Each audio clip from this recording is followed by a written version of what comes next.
লোহিত সাগরের বুকে ফের হুথি জঙ্গিদের বারবারন্ত বেড়েছে। বেশ কিছুদিন চুপ থাকার পর ফের অন্য দেশের পণ্যবাহী জাহাজের ওপর মিসাইল হামলা চালালো হুথি জঙ্গিরা। রাশিয়া থেকে ভারতে আসছিল তৈলবাহী জাহাজ, আর তাতেই নিশানা করে ইয়েমেনের হুথি জঙ্গিরা। লোহিত সাগরের বুকে এই ঘটনায় ফের একবার অশান্ত পরিস্থিতির সৃষ্টি হলো। শনিবারের এই ঘটনার দায় স্বীকার করে নিয়েছে হুথিরা। লোহিত সাগরের জানা গিয়েছে যে আন্দ্রোমেদা স্টার অয়েল ট্যাঙ্কারে এই হামলার ফলে জাহাজটির বেশ ক্ষয়ক্ষতি হয়েছে বলে খবর। আর এই তথ্য জানিয়েছে জলপথ সংক্রান্ত নিরাপত্তা বিষয়ক ব্রিটিশ সংস্থা অ্যামব্রে। জানা গিয়েছে রাশিয়ার প্রিমার্স থেকে তেল নিয়ে ভারতের বাদিনারে আসছিল জাহাজটি, এমনটাই তথ্য জানিয়েছে অ্যামব্রে। আর এদিকে জানা গিয়েছে যে এই মুহূর্তে মুহুর্মুহু মিসাইল হামলা করা হয়েছে। মোট 3টি মিসাইল আছড়ে পড়েছে। বিগত কয়েক মাস ধরে লোহিত সাগরে একের পর এক জাহাজে ইরানি জঙ্গি গোষ্ঠী হুথিরা আক্রমণ চালিয়ে যাচ্ছে। তারা বহু জাহাজকে কবজায় এনে তাকে অপহরণ করেছে। তখনই হুঁশিয়ারি দিয়েছিল আমেরিকা।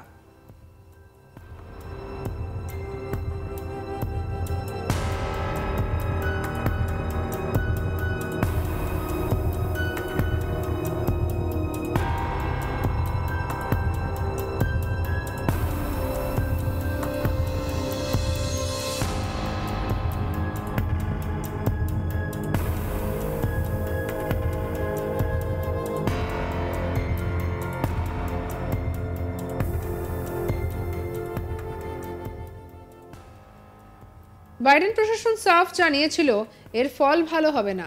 এরপর দিন কয়েক আগেই ইয়েমেনে হুথি গোষ্ঠীর একের পর এক জঙ্গি ঘাঁটি গুড়িয়ে দেয় আমেরিকান এবং ব্রিটেনের এয়ার স্ট্রাইক।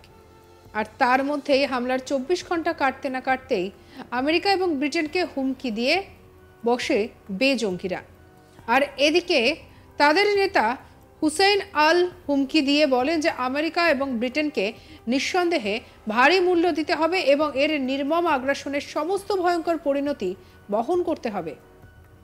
এর আগে জো বাইডেন জানিয়েছিলেন যে ইউএসএ এয়ার স্ট্রাইকের নির্দেশ তিনিই দিয়েছিলেন।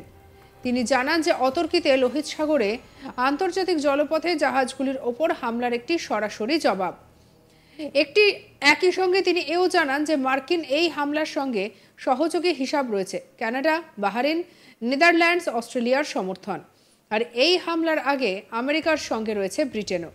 মার্কিন প্রেসিডেন্ট বলেছিলেন, আজ আমার নির্দেশে মার্কিন সেনা এবং ইউকের সেনা একযোগে অস্ট্রেলিয়া, বাহরাইন, কানাডা, নেদারল্যান্ডসের সমর্থন নিয়ে ইয়েমেনে হুথিদের একাধিক টার্গেট গুড়িয়ে দিয়েছে, যারা বিশ্বের রাজধানী এবং গুরুত্বপূর্ণ জলপথের রাস্তায় বিপদ হয়ে দাঁড়াচ্ছিল।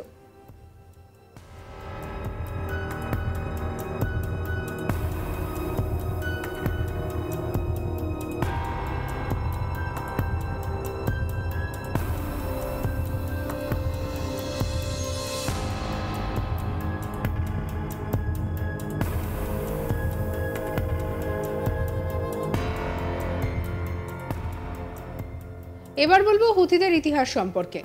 90-এর দশকের শেষের দিকে ইয়েমেনের সুদূর উত্তরাঞ্চলে হুথি গোত্র শিয়াপন্থী জায়েদ সম্প্রদায়ের জন্য ধর্মীয় পুনরুজ্জীবন আন্দোলন গড়ে তোলা হয়।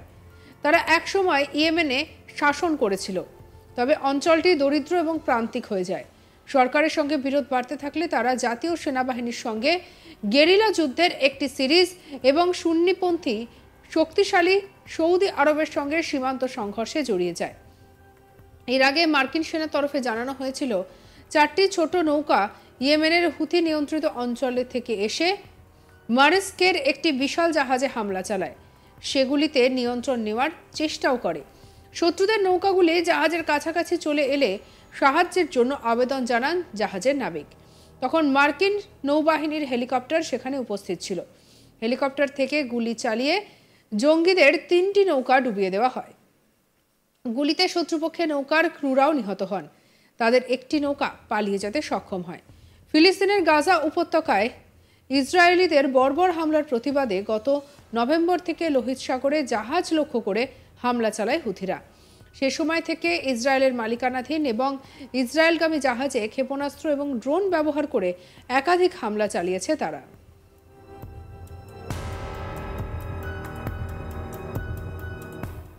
সঙ্গে রাখুন আজ তাক বাংলাকে সাবস্ক্রাইব করুন।